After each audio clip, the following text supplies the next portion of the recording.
So this upcoming week is probably the most important, or at least one of the most important weeks in the Activision Blizzard acquisition merger with Microsoft, with Xbox, as the CMA is going to be making their final decision on what they are going to do with this deal, whether they're going to block it, whether they're going to approve it with concessions and structural remedies, improve it with behavioral remedies. That all is going to be decided on April 26th, which is this Wednesday, only a couple of days away. And there will be a lot of information that comes out that we're going to talk about and go over. So definitely stay tuned for that. But we have a small indication, you could say, here from the Financial Times talking about what's upcoming this week in the world of economics. And one of the things they do mention here is tech and the Xbox Activision Blizzard acquisition. So it says here, it is also a big week for big tech with quarterly results for Amazon.com, Alphabet, Meta, and Microsoft. The latter will also have an eye on the UK, where on Wednesday, the Competition and Markets Authority is due to finally rule on whether to block the technology company's $69 billion takeover of games maker Activision Blizzard. Although this is likely to prove a damp squib, as the CMA is expected to support it. So they think they're going to support it. And everything that we have seen, I would say, over the last month or so is just the fact that they have gone back on some of their claims of the deal being anti-competitive, specifically in the console market, with the console a theory of harm thing there, where they were looking at the high-end console markets, which only included PlayStation and Xbox, and them first off believing that this deal would allow Microsoft to partially or fully foreclose PlayStation with Call of Duty by taking it off of the platform or by changing the game whatsoever on the PlayStation platform, like degrading it. We know Microsoft came out and said they wouldn't do any of that. They've offered 10-year deals.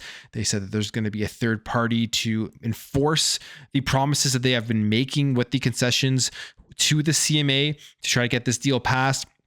But then the CMA also went back and said, hey, we looked at the numbers again, got some new calculations, one that made more sense, and to them, more factual sense. So there will be no way that Microsoft could actually partially or foreclose PlayStation. Therefore, the console harm theory is dead. Like, we don't believe that it's going to actually allow Microsoft to do it. Therefore, the CMA is saying they're not going to look at that anymore as one of the reasons to try and block this deal. Now, there's still two more big things that we don't know where the CMA stands on it. It's cloud gaming, but we do know that Microsoft has made 10-year deals to multiple different cloud companies, Ubitus, Boosteroid, NVIDIA GeForce Now, a 10-year deal for Nintendo. And when we read through the documents on my channel a couple of weeks ago, we also saw that Microsoft was willing to provide Call of Duty and the Activision catalog to multiple subscription services like PlayStation Plus. So I think that type of stuff is going to have a huge effect on where the CMA lands on this deal. And again, we're going to know very, very soon, which is on Wednesday. But then there is the third part that we need to look at that we don't know where the CMA stands on, and it's the enforcement of this deal and the enforcement of the promises that Microsoft has made. That is one of the main things that was argued from PlayStation and from the CMAs. How can these commitments and promises be enforced that Microsoft is saying here? How can we make sure they don't go back on their word if they go ahead and approve the deal? One of the main things they mentioned was a third party coming in, an objective third party that will respond to the CMA, that will report to the CMA and rule on anything if it isn't going as they have promised, and coming to decisions if there is a difference of opinion between the different parties involved. So that's what we'll see if they accept that or not. But it's seeming likely, based off all the information that has come out, that this deal will be passed by the CMA. And I feel like that's going to have a domino effect. We're going to see the EU by May 22nd, so 1 month from now, make their decision. And you would assume if the CMA passes it, the EU is going to pass it.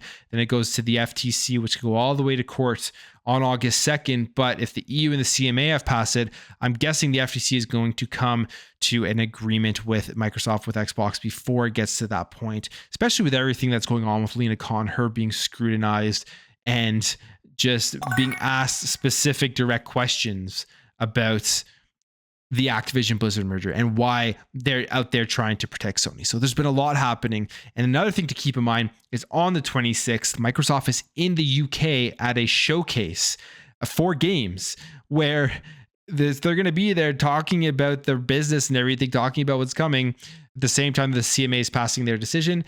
And there's some articles that have come out and said if the CMA blocks this decision, it will affect the relationship with Microsoft in the UK because it'll make them look terrible because they have blocked it in the middle of their presentation about Xbox Game Studios and their business. So we'll see what happens. It's going to be a big week, so stay tuned for all of that stuff. But like Financial Times says here in their article, the CMA is expected to support it. So let me know what you guys think about this. Do you think they're going to pass it? Do you think they're going to block it? Do you think they'll pass it with concessions? And what types of remedies do you think they're going to have imposed on Microsoft? Will it be structural or will it just be behavioral? If you enjoyed this video, hit that thumbs up. If you're new here, hit that subscribe, and I'll catch you guys in the next video.